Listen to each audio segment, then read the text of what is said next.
नमस्कार मंडळी. होळी म्हणजे धमाल, मस्ती, मजा सगळं झालं. पण होळी खेळण्याच्या आधी आणि होळी खेळण्याच्या नंतर तुम्ही कोणकोणती काळजी घ्यायला हवी जेणेकरून तुम्हाला तुमच्या त्वचेला, तुमच्या केसांना, तुमच्या दातांना आणि तुमच्या डोळ्यांना रंगांचा त्रास कमी होईल. तर तेच आपण आजच्या भागात पाहणार आहोत. तर सुरू करूया. तर होळी खेळण्याच्या आधी काय करावं, कोणती काळजी घ्यावी? नंबर 1, तुमच्या केसांना छान चापून चुपून खोबरेल तेल, बदाम तेल किंवा ऑलिव्ह ऑइल लावा. छान मस्त मुळांना मसाज करा, जेणेकरून होळी खेळल्यानंतर तुमचा रंग जो केसात वगैरे जाईल तो तुमच्या मुळांपर्यंत जाणार नाही, मुळांमध्ये फसणार नाही आणि सहज रीतीने निघून जाईल. नंबर 2, तुमच्या त्वचेवर फार काळ रंग टिकू नये यासाठी संपूर्ण अंगाला छान मस्त तेल किंवा मॉइश्चरायझर भरपूर लावा. थोडीशी त्वचा तेलकट झाली तरी चालेल, कारण यामुळे हानिकारक रंग किंवा कुठलेही नॉर्मल रंग जरी असतील ते तुमच्या त्वचेमध्ये जाणार नाहीत, फार काळ टिकणार नाहीत. तर भरपूर मॉइश्चरायझर, भरपूर तेल लावा. नंबर 3, शक्य असेल तर फुल स्लीव्हचे कपडे घाला, कारण रंगांचा आणि तुमच्या स्किनचा जितका संपर्क कमी येईल तितका तुम्हाला तो रंग काढायलाही सोपं पडेल. शिवाय जर केमिकल युक्त रंग असतील तर तुम्हाला त्याचा त्रास होणार नाही, कारण ते डायरेक्ट तुमच्या त्वचेच्या संपर्कात येणार नाहीत जर तुम्ही फुल स्लीव्हचे कपडे घातलेले असतील तर. नंबर 4, नखांमध्ये रंग जाऊ नये आणि कानांमध्ये रंग जाऊ नये म्हणून कानालाही छान मस्तपैकी भरपूर तेल वगैरे बाहेरून आतून सगळीकडून लावून ठेवायचं आहे, जेणेकरून चुकून कानात जरी रंग गेला तरी तो पटकन तुम्हाला काढता येईल, पटकन निघून जाईल. आणि नखांमध्येही रंग जाऊ नये म्हणून त्यावरही वॅसनील किंवा तेल लावून ठेवा. शिवाय तुम्ही होळी खेळायला जाण्याआधी तुमची नखे छान मस्त व्यवस्थित कापलेली असतील याची काळजी घ्या, कारण काय होतं की नख अतिशय छोटीशी ठेवा, कारण तुम्ही जितकी मोठी नखं ठेवाल तितके त्याच्यामध्ये रंग फसतात आणि मग ते काढताना भयंकर त्रास होतो, कारण त्याच्यामुळे तुम्हाला इन्फेक्शन वगैरे होऊ शकतं. शिवाय त्या रंगांचा आणि नखांवर म्हणजे रंग तुमच्या नखांवर जेव्हा लागतात तेव्हा तुमच्या नखांचा रंगही फार विचित्र आणि वेगवेगळा बदलतो. त्यामुळे हे टाळण्यासाठी तुम्ही नख व्यवस्थित कापून मगच होळी खेळायला जा. नंबर 6, रंग डायरेक्टली डोळ्यात जाऊ नये यासाठी तुम्ही गॉगल किंवा चष्मा याचा वापर करू शकता, जेणेकरून रंग तुमच्या डायरेक्टली डोळ्यांच्या संपर्कात येणार नाही. शिवाय होळी खेळायला जाण्याआधी तुम्ही कधीही लेन्सेस घालू नका, लेन्सचा वापर करू नका, कारण जर चुकून थोडासा जरी रंग तुमच्या डोळ्यात गेला तरी तुम्हाला इन्फेक्शन होऊ शकतं, तुम्हाला त्याचा त्रास होऊ शकतो. त्यामुळे चष्मा किंवा गॉगलच वापरा, लेन्सेस परिधान करू नका. तर होळी खेळून झाल्यानंतर तुम्ही तुमच्या दातांची, तुमच्या डोळ्यांची, तुमच्या त्वचेची आणि तुमच्या केसांची काळजी कशा पद्धतीने घेऊ शकता ते आता आपण बघूया. नंबर 1, कोरडा रंग जो तुमच्या केसांमध्ये अडकलेला असेल तो हाताने झटकून काढून टाका. आणि केस धुण्यासाठी तुम्ही जर दही वापरलं, छानपैकी मस्तपैकी दही लावायचं आणि त्याच्यानंतर केस धुवायचे. त्यामुळे काय होतं, दह्यामुळे सगळा जो रंग मुळांना वगैरे अडकलेला असतो, कुठे कुठे आपला रंग फसलेला असतो, अडकलेला असतो, तो निघून जाण्यास मदत होते. आणि केस धुण्यासाठी हार्श शॅम्पूचा वापर करण्याऐवजी माइल्ड सौम्य साबणाचा शॅम्पूचा वापर करा. त्याचं कारण असं की तुम्हालाही माहिती नसतं कधी कधी की कुठले रंग कसे तुम्ही वापरलेत होळी खेळण्यासाठी वगैरे. तर त्यामुळे हार्श केमिकल युक्त शॅम्पूचा वापर न करता माइल्ड जे साधे सौम्य शॅम्पू आहेत अशा शॅम्पूचा वापर करा, जेणेकरून तो तुमचा सगळा रंग सुद्धा काढेल, पण तुम्हाला इन्फेक्शन किंवा जळजळ वगैरे देणार नाही.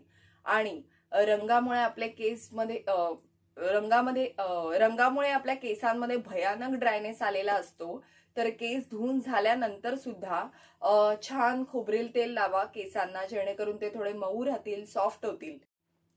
नंबर 2, जर तुमच्या डोळ्यांमध्ये जर रंग गेला असेल, समजा कोरडा रंग गेला असेल, तर ट्राय करा छोट्याशा कपड्याने किंवा चांगल्या स्वच्छ कपड्याने हलगद बाजूसून वगैरे पुसण्यासाठी ट्राय करा, जेणेकरून अतिरिक्त रंग तुमच्या डोळ्यांमध्ये जाऊ नये.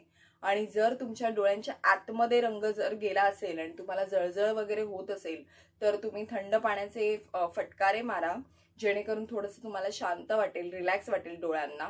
शिवाय तुम्ही डोळ्यांमध्ये गुलाब पाणी सुद्धा घालू शकता. गुलाब पाणी घालायचं आणि थोड्या वेळ शांत तुमचे डोळे बंद करून ठेवायचे. आणि जर तुम्हाला या रंगामुळे किंवा रंगाच्या कुठल्याही पार्टिकल्समुळे डोळ्यांमध्ये अधिकच जळजळ होत असेल, तुम्हाला ते सहन होत नसेल किंवा नॉर्मल जरी जळजळ होत असेल, थोड्या वेळानंतर ती थांबत नसेल, तर इमिजिएटली डॉक्टरकडे जा. असं अजिबात अंगावर काढू नका की नाही कदाचित उद्या ठीक होईल, परवा ठीक होईल वगैरे. कारण काय होतं, कधी कधी रंगांमध्ये खूप हार्श केमिकल यूज करतात, तर ते आपल्या डोळ्यांसाठी असहनीय असतं. तर असं जास्त वेळ अंगावर काढू नका. जर तुम्हाला वाटतंय की खूपच जास्त डोळे जळजळत आहेत, सहन होत नाहीये, तर तुम्ही इमिजिएटली डॉक्टरकडे जा आणि डॉक्टरांचा सल्ला घ्या. नंबर 3, त्वचेवरील रंग काढण्यासाठी तुम्ही साबणाचा वापर न करता बेसन, दही किंवा हळदीच्या उटण्याचा वापर करा, जेणेकरून रंग सहजपणे निघून जाईल. दुसरी गोष्ट, जर पॉसिबल असेल, शक्य असेल, तुम्हाला जमत असेल, तर होळी खेळून आल्यानंतर थंड पाण्याने आंघोळ करा, जेणेकरून काय होतं की थंड पाणीनं रंग काढून टाकण्यास मदत करतो. गरम पाण्याने रंग अजून आपल्या त्वचेवर घट्ट होतो. तर त्यामुळे जर तुम्हाला शक्य असेल तर थंड पाण्याने आंघोळ करा. दुसरी महत्वाची अशी गोष्ट की अंघोळ करायला जाण्याआधी तुमच्या त्वचेवर बघा कुठे कुठे रंग लागलाय आणि ट्राय करा की खोबरेल तेलने हळूहळू सावकाश हाताने तो रंग काढून टाकायला. कारण खोबरेल तेलाने लवकर रंग निघतो. तर अंघोळीला जाण्याच्या आधी तुम्ही आधी तसा प्रयोग करा की पूर्ण जेणेकरून तुम्हाला अंघोळीला इतकं घासून पुसून रंग काढण्याची गरज नाहीये. अजिबात घासू वगैरे नका, कारण काय होतं त्याने तुमच्या त्वचेवर रॅशेस येतात, पुरळ येतात. त्यामुळे अंघोळीला जाण्याच्या आधी हलक्या हाताने तेल, कोकोनट ऑइल म्हणजे बदाम ऑइल, कोकोनट ऑइल, जे कुठलं ऑइल तुम्ही वापरत असाल त्याने हलक्या हाताने रंग काढून टाका. आणि अंघोळ करून झाल्यानंतर त्वचा कोरडी पडलेली असते, त्यामुळे अंघोळ करून झाल्यानंतर सुद्धा मॉइश्चरायझर लावायला विसरू नका.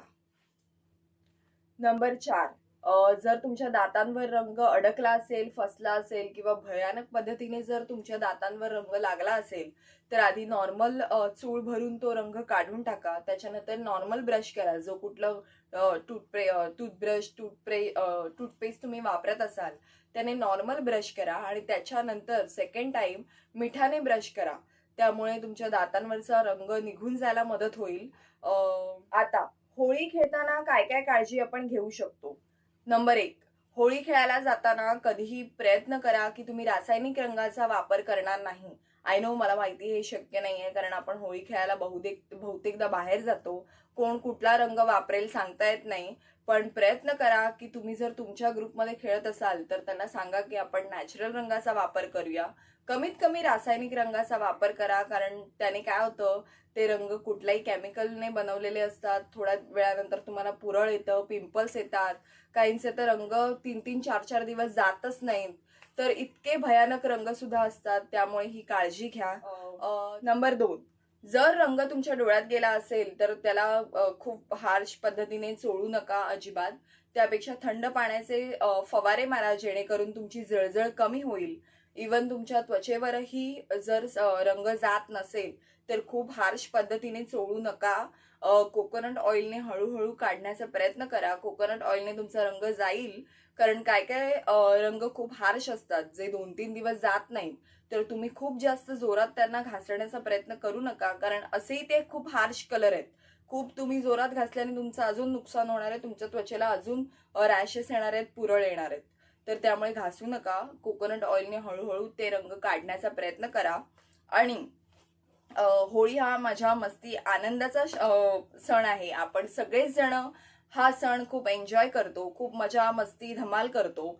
तर या छोट्या छोट्या गोष्टींची तुम्ही जर काळजी घेतली तर तुम्ही हा सण अजून एन्जॉय करू शकाल, कारण तुमची त्वचा, तुमचे केस सगळे मस्त छान असणार आहेत. त्यामुळे तुम्ही हा सण अधिक एन्जॉय करू शकाल. तर होळीच्या आणि रंगपंचमीच्या माझ्याकडून तुम्हा सर्वांना हार्दिक शुभेच्छा. अशाच नवीन नवीन आणि माहितीपूर्ण व्हिडिओसाठी आपल्या चॅनेलला सबस्क्राईब करा. व्हिडिओ आवडला असेल तर लाईक करा. थँक्यू.